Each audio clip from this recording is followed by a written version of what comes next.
United Airlines Flight 232 began as a standard transcontinental service from Denver to Chicago, operating a DC-10, an aircraft known for capacity, power, and long-range capability. On board were families traveling home, business passengers connecting to major cities, and crew members performing duties rehearsed hundreds of times. Departure occurred under clear skies with engines operating normally. Flight controls responsive and systems indicating nothing out of place. The DC-10 climbed to cruise altitude and settled into its planned route across the Midwest, tracing high-altitude airways that had been flown countless times before. Beneath the calm, routine lay a vulnerability, hidden deep within the aircraft's tail section, specifically inside the number 2 engine located at the vertical stabilizer. Within that engine rotated a titanium fan disc, a critical component subjected to enormous stress, accelerating thousands of revolutions per minute. Unknown to engineers, inspectors, or the airline, a microscopic manufacturing defect existed within that disc. Over years of service, the flaw grew slowly and invisibly, until it reached a critical size that no maintenance, checklist, or routine inspection could detect. Midway across the country, the metal finally failed. The fan disc tore apart under violent centrifugal force, and fragments exploded outward with shrapnel-like force.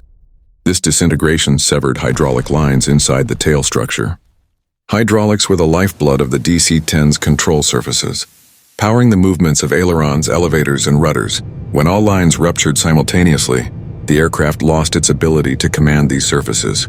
Pilots suddenly discovered that the aircraft was no longer responding normally, creating a catastrophic flight control failure seldom seen in commercial aviation. The crippled DC-10 began drifting off planned heading and dipping toward the right. Instrument panels still displayed engine power, altitude, and navigation, but the direct control pilots relied upon ceased to function. The aircraft had transformed from a stable airliner to a machine requiring improvised control strategies simply to stay airborne. With conventional controls lost, Flight 232 entered an unprecedented phase of aerial improvisation. The remaining engines mounted under the wings became the only way to influence aircraft behavior.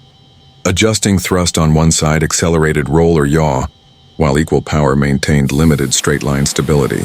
Every change demanded precision, and even tiny disparities created large aerodynamic swings. The aircraft oscillated in altitude and heading, carving an unpredictable path across the Midwest. Crew resource management shifted from standard navigation tasks toward raw survival.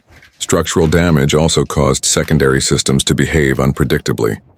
Hydraulic fluid leaked beyond recovery, and pressure indications confirmed that the normal control network had become unusable.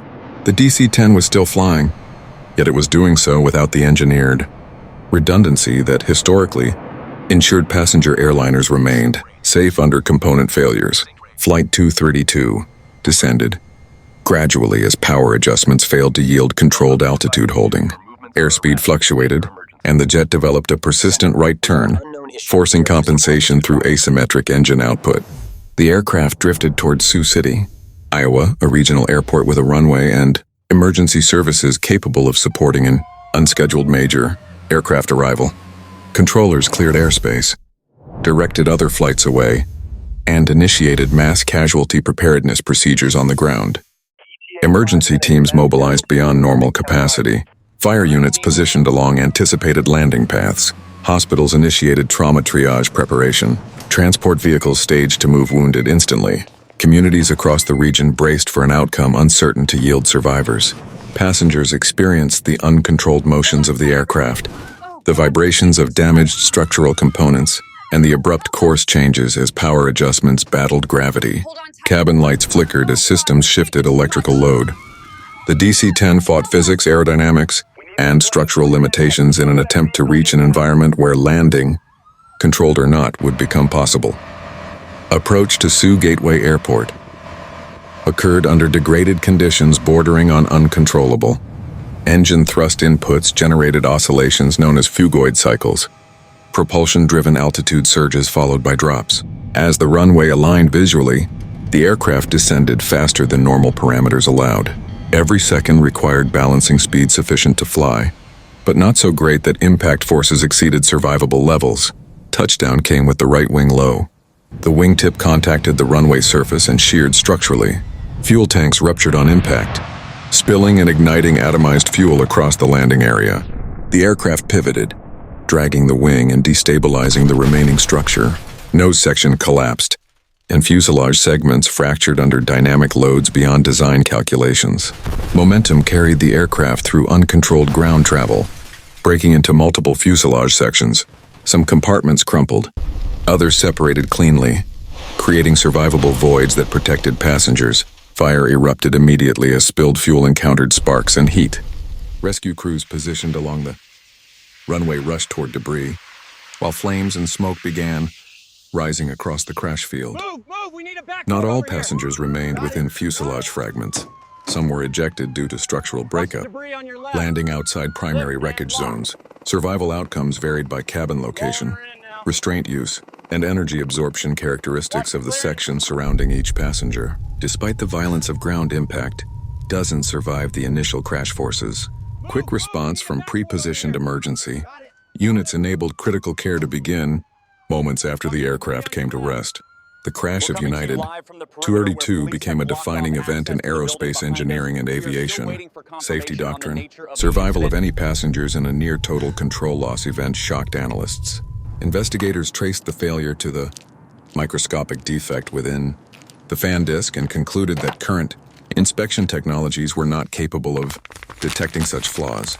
This finding triggered redesigns of manufacturing standards, precision forging, and material testing protocols. Hydraulic vulnerability of the DC-10 led to new redundancies across multiple aircraft platforms. Engineers designed hydraulic routing to prevent single-point failure. Additional physical separation of hydraulic lines ensured that a rupture in one area would not destroy all control pathways simultaneously. The event also reshaped training and crew resource management paradigms. Aviation authorities emphasized teamwork, innovative decision-making under uncertainty, and distributed task allocation among cockpit crew members. Flight simulators incorporated catastrophic hydraulic failures previously considered nearly impossible. Survivors carried the memory of the event across decades. Communities surrounding Sioux City built memorials and educational exhibits honoring those who died, those who lived, and the rescue and medical personnel whose actions transformed tragedy into a partial miracle. United 232 became a benchmark case study, demonstrating that even the most severe mechanical failure can yield survival through coordination, discipline, and preparation. For the aviation sector, Flight 232 illustrated that improvement is continuous and reactive. Manufacturing flaws too small to detect still introduced risk. Engineering assumptions about redundancy required revision. Operational procedures demanded new scenarios for preparedness. The crash transitioned from a singular disaster into a cornerstone. Teaching event used internationally, cross-pilot schools, maintenance facilities, and safety boards. This diagram highlights the critical design flaw in the hydraulic lines that